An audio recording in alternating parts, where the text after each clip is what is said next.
امرت ہے تیرے بول تو پیغام زندگی، امرت ہے تیرے بول تو پیغام زندگی، تیرے سوا نہیں کوئی آواز وقت کی، تیرے سوا نہیں کوئی آواز وقت کی۔ بسم اللہ الرحمن الرحیم۔ ناظرین کرام السلام علیکم ورحمۃ اللہ وبرکاتہ۔ مسرور ٹائمز کے پلیٹ فارم سے آج ہم ہستی باری تعالیٰ کے پروگرام کے تسلسل میں یہ پروگرام ریکارڈ کر رہے ہیں، اور اس پروگرام میں جو سب سے پہلی بات مد نظر رکھنے والی ہے، جو سمجھنے والی ہے، وہ یہ ہے کہ افراد اور اقوام دونوں میں ہی دہریت پائی جاتی ہے، اور افراد کی دہریت جو ہے اس کے پیچھے افراد کی ذاتی سوچ، کسی فرد کا کوئی ذاتی تجربہ، اس کے اپنے خیالات، اس کے مشاہدات، یہ وجوہات ہو سکتی ہیں۔ لیکن اقوام کا جہاں تک تعلق ہے، تو جب قومیں دہریہ ہوتی ہیں تو اس میں افراد اتنا میٹر نہیں کرتے کہ افراد میں دہریت جو ہے وہ کس رنگ میں، کس لیول پر ہے۔ وہ جب ساری قوم ہی دہریہ ہو جاتی ہے اور خدا تعالیٰ کا انکار کر دیتی ہے، تو دراصل اس کے پیچھے ذمہ دار وہ مجرم لیڈرز ہوتے ہیں جو ایسی پالیسیز بناتے ہیں، ایسی آئیڈیالوجیز کو پروموٹ کرتے ہیں معاشرے میں کہ معاشرہ غیر محسوس طور پر اور کچھ شعوری طور پر بھی وہ پھر دہریت کا شکار ہو جاتا ہے۔ چنانچہ ایسے معاشروں کے اسباب اور ان کی علامات جو ہیں، ان کو آج ہم اس پروگرام میں کسی حد تک ڈسکس کریں گے۔ جہاں تک ایسی اقوام کا تعلق ہے جو دہریت کا شکار ہو جاتی ہے، مذہبی دہریت کا، ہم پہلے دن سے ہی اس فرق کو مد نظر رکھتے ہیں کہ ایک ہے عام دہریہ اور ایک ہے مذہبی دہریہ۔ اب مذہبی دہریت جو ہے اس کا یہ نشان بڑا نمایاں ہے اقوام میں کہ اگر آپ اس معاشرے کا جو ہے جائزہ لیں تو آپ کو معلوم ہوگا کہ اس معاشرے کا ہر فرد جو ہے، ان پڑھ بھی، پڑھا لکھا بھی، ان کے اینکرز بھی، ان کے مذہبی لیڈرز بھی، ان کے سیاسی لیڈرز بھی، ان کی عدلیہ بھی، ان کی اسٹیبلشمنٹ بھی، جس لیول پر بھی کوئی قیادت موجود ہو، اس قیادت کو آپ اس طور پر پاتے ہیں کہ وہ ہر اپنی بات میں مذہب کا حوالہ دیتے ہیں، اور ہر طرف وہ مذہب کا شور بہت کرتے ہیں۔ جتنا وہ اندر سے مذہبی لحاظ سے کھوکھلے ہوتے ہیں، باہر اتنا ہی زیادہ شور جو ہے ان کا وہ مذہب کے طور پر وہ کر رہے ہوتے ہیں۔ چنانچہ اس کی جو قرآن کریم نے مثالیں دی ہیں، ان میں سے میں نے آج جو مثال چنی ہے وہ فرعون کی مثال ہے۔ چنانچہ حضرت موسیٰ علیہ السلام کے مقابل پر قرآن کریم کہتا ہے کہ فرعون نے ایک مذہبی جو لبادہ تھا وہ اڑا، اور قرآن کریم فرماتا ہے کہ وَقَالَ فِرْعَوْنُ يَا أَيُّهَا الْمَلَأُ مَا عَلِمْتُ لَكُم مِّنْ إِلَٰهٍ غَيْرِي، کہ فرعون نے اپنے جو درباری تھے، جو اس کے سردار تھے، اس کی قوم کے اس نے بنائے ہوئے، ان کے سامنے یہ بات رکھی کہ دیکھو میرے سوا تو کوئی خدا نہیں ہے، میں تو نہیں جانتا کہ میرے سوا بھی تمہارا کوئی خدا ہے۔ چنانچہ اس کے بعد اس نے موسیٰ علیہ السلام کو پرسیکیوٹ کرنے کے لیے، ظلم اور زیادتی کرنے کے لیے جو الزامات لگائے وہ دو تھے۔ اور قوم کو کنونس کیا اور قوم کو بھڑکایا. اور قرآن کریم اس کا ذکر کرتے ہوئے فرماتا ہے وقال فرعون ذرونی اقتل موسیٰ ولیدع ربہ انی اخاف ان یبدل دینکم او ان یظہر فی الارض الفساد. کہ فرعون نے کہا مجھے چھوڑو کہ میں موسیٰ کو قتل کر دوں اور یہ اپنے رب کو اپنی مدد کے لیے بلائے، کیونکہ مجھے جو خوف ہے، جس بات سے میں ڈرتا ہوں، وہ یہ ہے کہ یہ موسیٰ تمہارا دین جو ہے وہ بدل دے گا، تمہارے دین کو خراب کر دے گا، اور میں چونکہ تمہارے دین کا پروٹیکٹر ہوں، تمہارے دین کا محافظ ہوں، اس لیے مجھے یہ بڑی فکر ہے، مجھے یہ بڑا خوف ہے. اور دوسرا خوف مجھے یہ ہے کہ یہ تمہارے ملک میں فساد برپا کر دے گا. تو چنانچہ یہ دو الزام اس نے بڑے پرٹیکولرلی قرآن کریم کے نزدیک لگائے کہ ایک تو یہ کہ یہ غدار وطن ہے اور دوسرا یہ کہ یہ غدار مذہب ہے. چنانچہ یہ دونوں الزامات بھی ہم مسلسل انبیاء کی تاریخ میں دیکھتے ہیں کہ یہ جو مذہبی دہریے ہوتے ہیں یہ انبیاء کو اور ان کی جماعتوں کو یہ دو الزام جو ہیں ان کے ذریعے ٹارگٹ کرتے ہیں. چنانچہ جب یہ بات حضرت موسیٰ علیہ السلام پر واضح ہو گئی کہ یہ فرعون جو ہے اب یہ مذہبی پروہت کا اس نے لبادہ اوڑھا ہے اور وہ اس نے پوز کرنا خود کو شروع کیا ہے اور اب یہ مذہبی دہریہ بن گیا ہے، تو حضرت موسیٰ علیہ السلام کے متعلق قرآن کریم ریکارڈ کرتا ہے کہ موسیٰ علیہ السلام نے فرمایا وقال موسیٰ انی عذت بربی وربکم من کل متکبر لا یؤمن بیوم الحساب. کہ موسیٰ علیہ السلام نے کہا کہ دیکھو میں تو اپنے رب اور تمہارے رب یعنی ہم سب کا خالق ایک ہی ہے اس کی پناہ حاصل کرتا ہوں. من کل متکبر لا یؤمن بیوم الحساب، ہر اس شخص سے جو متکبر ہے اور یوم حساب پر ایمان نہیں رکھتا. تو یہ جو مذہبی دہریے ہوتے ہیں ان کا یوم حساب پر کوئی ایمان نہیں ہوتا. کیونکہ یہ خدا تعالیٰ کا انکار کر چکے ہوتے ہیں، بظاہر مذہب کا لبادہ انہوں نے اوڑھا ہوا ہوتا ہے. جہاں تک ان کی عملی حالت کا تعلق ہے، قولی طور پر تو جیسا میں نے کہا اور نظریاتی طور پر یہ مذہب کا شور کرتے ہیں، لیکن عملی طور پر ان کی جو حالت ہوتی ہے اس کو ایک مشہور انگریز شاعر ہے کولریج، اس نے اپنی ایک بہت لمبی نظم ہے اس کی دی اینشنٹ میرینر، جس میں وہ ایک کشتی میں سوار ہو کے لوگ جاتے ہیں اور سمندر کا سفر کر رہے ہوتے ہیں، تو کشتی وہاں پھنس جاتی ہے اور ہر چیز جو ہے ان کے کھانے پینے کی جو ہے وہ ہر چیز ختم ہو جاتی ہے. تو اس نے بہت ہی خوبصورت نقشہ کھینچا ہے، وہ پڑھنے سے تعلق رکھتی ہے، جن لوگوں کو توفیق ہو وہ پڑھ لیں. لیکن اس نے بہت ہی زبردست سے ایک بات کہی ہے، وہ کہتا ہے واٹر واٹر ایوری ویئر، ہر طرف پانی ہے. سمندر کے درمیان میں وہ چونکہ پھنسے ہوئے ہیں، تو کہتا ہے واٹر واٹر ایوری ویئر نار اینی ڈراپ ٹو ڈرنک.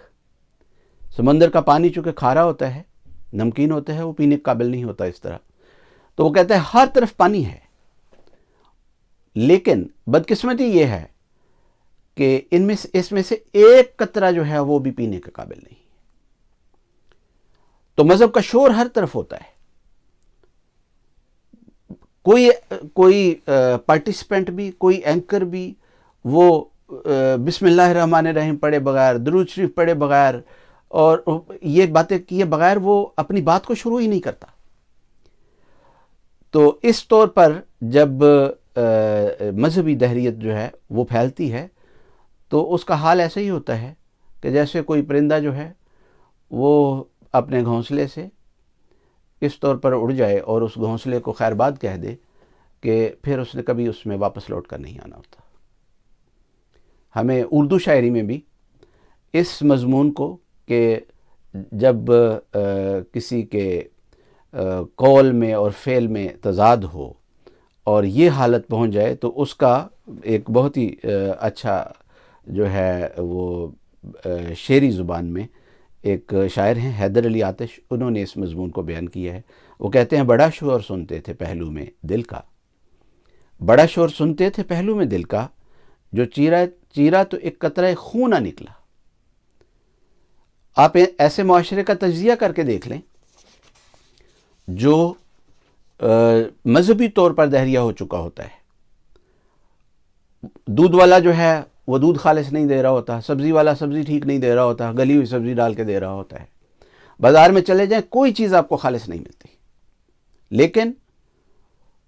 ان سے بات کر کے دیکھیں تو آپ کو پتہ چلے گا کہ ہر شخص جو ہے شاید یہ اس دنیا کا سب سے بڑا مذہبی اسکالر یہی ہے.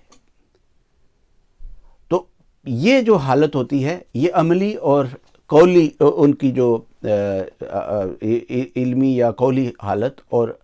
فعلی حالت جو ہے، ان کی عملی حالت جو ہے، اس کے درمیان جو تضاد ہوتا ہے وہ بہت بڑا ہوتا ہے. تو یہ ایک نشان ہوتا ہے کہ یہ معاشرہ جو ہے یہ مذہبی طور پر دہریہ ہو چکا ہے. جیسا کہ میں نے پچھلے پروگرام میں بھی اس بات کا ذکر کیا تھا کہ میرے نزدیک یہ جو مذہبی دہریے ہیں یہ عام دہریوں سے بہت خطرناک ہوتے ہیں، اور آگے چل کے ہم اس پر مزید بھی ایکسپینڈ کریں گے اس مضمون کو، اور پھر بتائیں گے کہ مذہبی دہریے جو ہیں ان کا کیا فرق ہے ان کے ساتھ. لیکن یہاں جو بات بیان کرنی چاہتا ہوں، جو بتانی چاہتا ہوں، وہ یہ ہے کہ مذہبی طور پر جو دہریے ہیں ان کی حالت اور ہوتی ہے، اور جو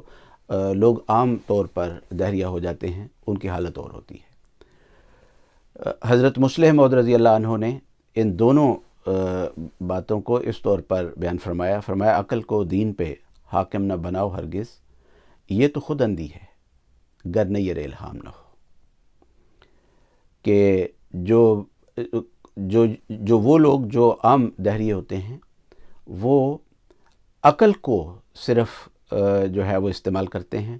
اور ان کی نظر سے نیر الہام جو ہے وہ ان کے لیے بے فائدہ ہوتا ہے، اس سے وہ استفادہ نہیں کرتے. لیکن ایسے لوگ جو صرف عقل سے کام لیتے ہیں اور اپنی عقل کو استعمال کرتے ہیں، اور ان کے سامنے وہ نور جو آسمان سے اترتا ہے وہ نہیں ہوتا، تو نتیجتاً وہ اگرچہ ایک لحاظ سے دہریے ہی ہوتے ہیں، ان کو ہم یہ نہیں، کیونکہ وہ خود کلیم کرتے ہیں کہ وہ دہریہ ہیں، تو ان کو ہم مومن تو نہیں کہہ سکتے، لیکن ان کے اندر پھر بھی کچھ اصول ہوتے ہیں. چنانچہ جس دہریے کا ہم نے گزشتہ پروگراموں میں ذکر کیا، ان میں سے ایک بڑا مشہور دہریہ ہے جس کا متعلق کہا جاتا ہے کہ اس کے انگ انگ میں دہریت تھی،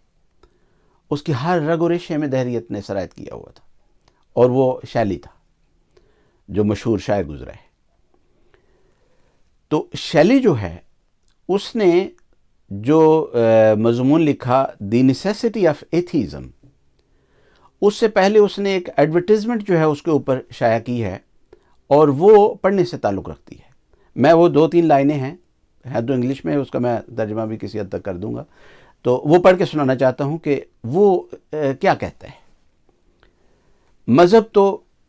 اسلام نے، قرآن کریم نے فرمایا سب دنیا کو مخاطب کر کے ہاتھو برہانکم ان کنتم صادقین، اگر تم سچے ہو تو اپنی دلیل لاؤ. یہ بندہ جس کے متعلق وہ خود کہتا ہے کہ میں دہریہ ہوں، اس نے جو ایڈورٹیزمنٹ دی ہے اپنی اس مضمون سے پہلے، اس میں وہ کہتا ہے as a love of truth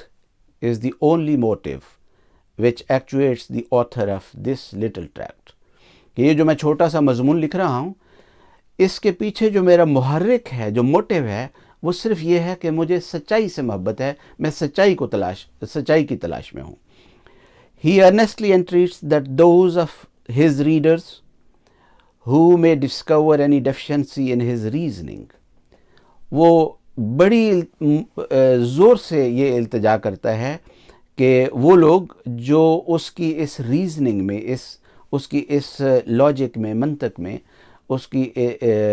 کوئی کسی قسم کی ڈیفیشنسی، کوئی کمی محسوس کرتے ہیں، کسی جگہ اس کو ویک محسوس کرتے ہیں کہ اس کا آرگومنٹ جو ہے وہ ویک ہے، or may be in possession of proofs which his mind could never obtain، یا ان لوگوں کے پاس جو خدا کے قائل ہیں، ان کے پاس کوئی ایسا پروف ہے جس کو اس کا دماغ اس طرف نہیں گیا، یہ اس کو نہیں سوچ سکا. تو کہتا ہے would offer them together with their objections to the public. تو کہتا ہے وہ اپنے پروفس لائیں، میں ان کو اپنے اعتراضات کے ساتھ پبلک کے سامنے اس دیانتداری کے ساتھ پیش کروں گا. کہتے ہیں as briefly, as methodically, as plainly as he has taken the liberty of doing the deficiency of proof. تو کہتا ہے جس دیانتداری کے ساتھ، جس اختصار کے ساتھ اور جس پلین لینگویج میں، جس صاف طور پر میں نے یہ مضمون لکھا ہے، میں اسی دیانتداری کے ساتھ کوشش کروں گا کہ وہ جو میرے مخالف آرگومنٹس پیش کریں ان کو بھی میں پیش کر دوں دنیا کے سامنے. پھر دنیا کا کام ہے، ہر انسان جو ہے اس کو خدا تعالیٰ نے عقل و خرد دی ہے تو وہ خود ڈیسائیڈ جو ہے وہ کر سکتا ہے. اب یہ بظاہر دہریہ ہے. اس کے مقابل پر جو مذہبی دہریہ ہے اس کا رویہ بھی جو ہے وہ بھی بڑا واضح ہوتا ہے. اگر ہم پاکستانی معاشرہ جو ہے اس کو سامنے رکھیں، جس کو میں کہتا ہوں کہ اب وہ اس مذہبی دہریت کا شکار ہے، تو وہاں اگر ہم دیکھیں تو ان کے لیڈرز نے ان کو جو باتیں سکھائی ہیں ان میں سے پہلی بات یہ ہے کہ سچائی صرف تمہارے پاس ہے اور تمہارے سوا کسی کے پاس نہیں. اس لیے یہ باب جو ہے یہ بند ہی ہو جاتا ہے کہ ہم نے کسی قسم کی کوئی ریسرچ جو ہے وہ کرنی ہے، ہم نے سوچنا ہے، اپنے دماغ سے بھی کام لینا ہے، دوسرے کی بات بھی سننی ہے، دوسرا پوائنٹ آف ویو جو ہے وہ بھی دیکھنا ہے، وہ بھی سننا ہے، پھر ایویلویٹ کرنا ہے، پھر انالائز کرنا ہے، اور پھر پتہ چلے گا کہ ہمارے پاس جو کچھ ہے اس میں کیا سچائی ہے، اس کے اندر کتنی سولیڈیٹی ہے، وہ کتنا ٹھوس ہے. چنانچہ ان کو جب یہ پٹی پڑھا دی جاتی ہے تو ان کی آنکھوں پر دراصل پٹی باندھ دی جاتی ہے کہ تم نے اور طرف کہیں دیکھنا ہی نہیں ہے. چنانچہ آج کل یہ بڑا مشہور فقرہ جو ہے وہ آپ کو سننے میں ملے گا پاکستانی معاشرے میں اور پاکستانی دیواروں پر لکھا ہوا ان کے اشتہارات میں کہ ہم قادیانیوں کو بلا دلیل کافر مانتے ہیں. یعنی ہمیں دلیل کی تو وہاں ضرورت ہی نہیں ہے، ہمیں کیا ضرورت ہے کہ ہم دلیل جا کے سنتے پھریں. تو یہ بات جو ہے یہ انہوں نے ساری قوم کو سکھا دی ہے، اور بڑے دھڑلے سے بڑے پڑھے لکھے لوگ جو ہیں وہ بھی یہ بات کر رہے ہوتے ہیں کہ ہم تو بس بلا دلیل ہی کافر مانتے ہیں، ہمیں دلیل سننے کی ضرورت ہی نہیں ہے. جبکہ قرآن کریم بلند ترین آواز کے ساتھ ساری دنیا کو مخاطب کر کے کہہ رہا ہے قُلْ هَاتُوا بُرْهَانَكُمْ إِن كُنتُمْ صَادِقِينَ، اگر سچے ہو تو اپنی دلیل اس کے مقابل پر پیش کرے.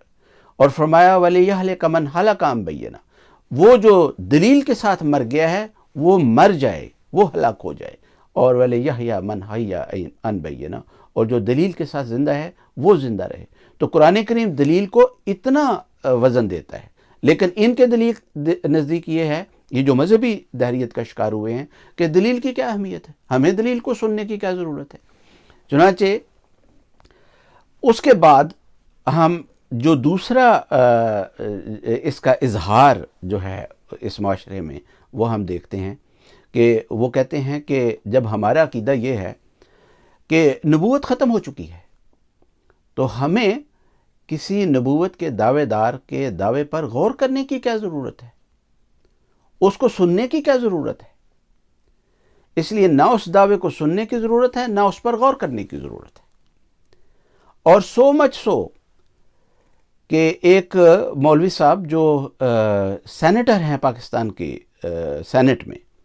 یعنی اتنے بڑے وہ لیڈر ہیں مذہبی طور پر بھی اور سیاسی طور پر بھی، انہوں نے سینٹ میں جا کے تقریر فرمائی اور یہی جو عقیدہ ہے ختم نبوت کا، اسی عقیدے کو بیان کرتے ہوئے وہ ایک واقعہ جو ہے وہ بیان فرماتے ہیں خود، اور میں اس کے آخر پر وہ ویڈیو کلپ جو ہے وہ بھی لگاتا ہوں. وہ ان کا کہنا یہ ہے کہ وہی خاتم النبیین حضرت محمد مصطفیٰ صلی اللہ علیہ وسلم، جن کی محبت کے نام پر احمدیوں کے گھر لوٹے جاتے ہیں اور لوگوں کو اشتعال دلایا جاتا ہے، احمدیوں کی جان و مال سے کھیلا جاتا ہے، کہتے ہیں وہ محمد مصطفیٰ صلی اللہ علیہ وسلم خاتم النبیین بھی اگر وہ واقعہ سناتے ہیں کہ فلاں نے کہا کہ اگر وہ بھی میرے سامنے آ کر کہیں کہ مرزا غلام احمد سچا ہے، میں تب بھی نہیں مانوں گا. دہریت اور کس کو کہتے ہیں؟ یہی دہریت ہے، لیکن یہ مذہبی دہریت ہے. اب یہ بیان سنیے. ہمارا عقیدہ ہے کہ حضور صلی اللہ علیہ وسلم کے بعد کوئی نبی آنے والا نہیں ہے. آپ کو تعجب ہوگا، پاکستان کا پہلا جو وزیر خارجہ تھا ظفر اللہ، یہ قلات کے احمد یار خان سے ملا فرانس کے اندر. احمد یار خان ہم تمہاری ریاست کو فرانس بنا دیں گے اور پیرس بنا دیں گے, تم ہمارے لیے کام کرنے کی اجازت دے دو. تو احمد یار خان نے کہا سنو, اگر حضور صلی اللہ علیہ وسلم خود تشریف لائیں اور مجھے کہیں احمد یار خان میرے بعد یہ نبی ہے, میں نہیں مانوں گا. اور اب سوچئے ذرا کہ وہ جو ممبران بیٹھے ہوئے ہیں سامنے,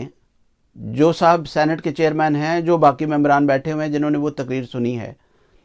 ان میں سے کسی ایک نے نہیں کہا, پوچھا ہی نہیں کہ یہ کیا بکواس کر رہے ہو. جس خاتم النبیین کو ہم نے مانا ہے, اللہ نے اس کی اطاعت کا حکم دیا ہے, اگر وہ آ کے کہہ دیں کہ یہ شخص سچا ہے دعوے میں تو ہم کیوں کر نہیں مانیں گے.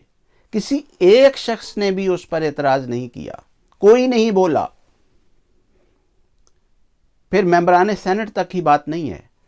وہ بات سوشل میڈیا پر آج بھی موجود ہے, یوٹیوب پر بھی موجود ہے, لیکن